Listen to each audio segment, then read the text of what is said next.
Combien de temps dois-je rester chez mon employeur? S'il est vrai que cette réponse est au mieux répondue individuellement, de façon générale, je peux vous dire que vous devez rester chez votre employeur actuel aussi longtemps que vous développez des nouvelles compétences. Restez chez le nouvel employeur ou restez chez l'employeur actuel aussi longtemps que vous développez des compétences, aussi longtemps que vous vous hissez au sommet. Beaucoup de personnes vont changer d'emploi pour diverses raisons. Certaines personnes vont décider de changer, peut-être parce qu'elles n'apprennent plus de nouvelles choses, peut-être parce qu'elles n'obtiennent pas les promotions qu'elles visent, peut-être parce que la situation avec les collègues s'est dégradée, peut-être parce que. Les raisons sont diverses. Mais aussi longtemps que vous continuez d'apprendre chez l'employeur, aussi longtemps qu'il y a des opportunités à l'horizon pour vous à saisir, restez chez cet employeur. Pour mon cas, je suis resté chez le premier employeur pendant de très longues années. Est-ce que je regrette aujourd'hui? Je suis resté pratiquement 8 années. J'aurais pu changer, mais mon emploi, ou si vous voulez, le job, il était tellement intéressant parce que j'étais dans la gestion des projets et toujours confronté à des nouveaux projets. J'étais aussi toujours en déplacement, toujours dans des voyages et donc j'avais toujours affaire à quelque chose de nouveau. La courbe d'apprentissage était en permanence abrupte, c'est-à-dire que j'apprenais en permanence.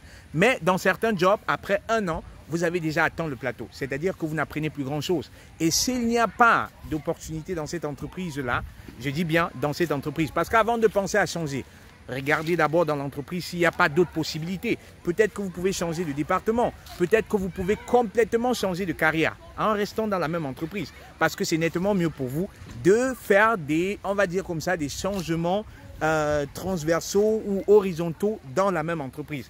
Vous connaissez déjà l'entreprise, vous connaissez déjà les procédures, il n'y a plus rien de nouveau pour vous et du coup, c'est nettement mieux. Donc, regardez autour de vous, regardez dans l'entreprise quelles sont les possibilités, quelles sont les opportunités avant d'envisager un changement dans une autre boîte. Mais si vous voulez changer, rassurez-vous de rester au moins 1 an dans l'entreprise. Pourquoi? Parce que bon voilà, en 1 an, vous avez quand même appris pas mal de choses. Ou si vous voulez, moins de 1 an, ce n'est pas suffisant pour dire que vous avez appris quoi que ce soit. Et vous courez le risque à un moment donné que les entreprises, lorsque vous faites de nouvelles demandes, qu'elles vous considèrent en fait comme un employé qui n'est pas fiable, comme un employé qui... voilà, qui change, comme un singe qui saute de branche en branche. Et ça, vous ne voulez pas. Ça, vous ne voulez pas.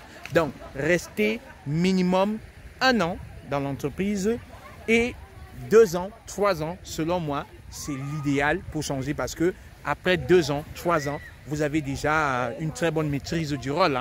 Vous avez une bonne maîtrise des procédures de l'entreprise. Vous avez une bonne maîtrise de votre job.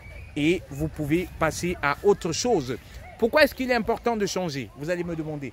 Il est important de changer parce que même si dans une nouvelle entreprise, vous faites le même rôle, ce n'est pas les mêmes collègues, ce n'est pas les mêmes clients, ce n'est pas les mêmes machines, ce n'est pas les mêmes procédures.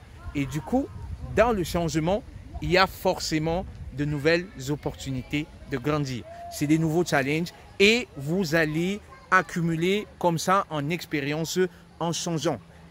Évitez de changer aussi fréquemment, surtout si les changements font moins d'1 an. C'est de ça qu'il est question. Donc, est-ce qu'il faut changer d'entreprise? Moi, mon avis personnel, je dirais oui.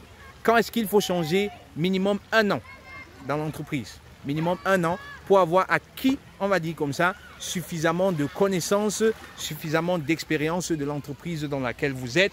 Et idéalement, changer après 3 ans, après 4 ans, avant de changer dans de nouvelles entreprises, pensez d'abord à quelles sont les possibilités dans la boîte. Pensez aux possibilités dans la boîte.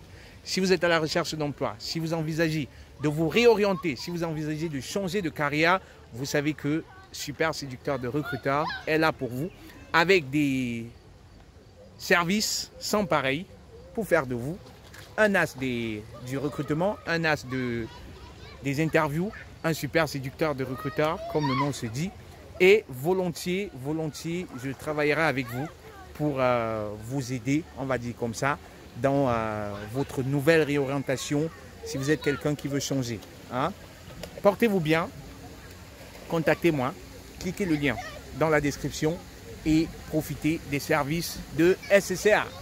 Vous êtes un SCCA, vous devez mettre la barre haute et vous méritez le meilleur.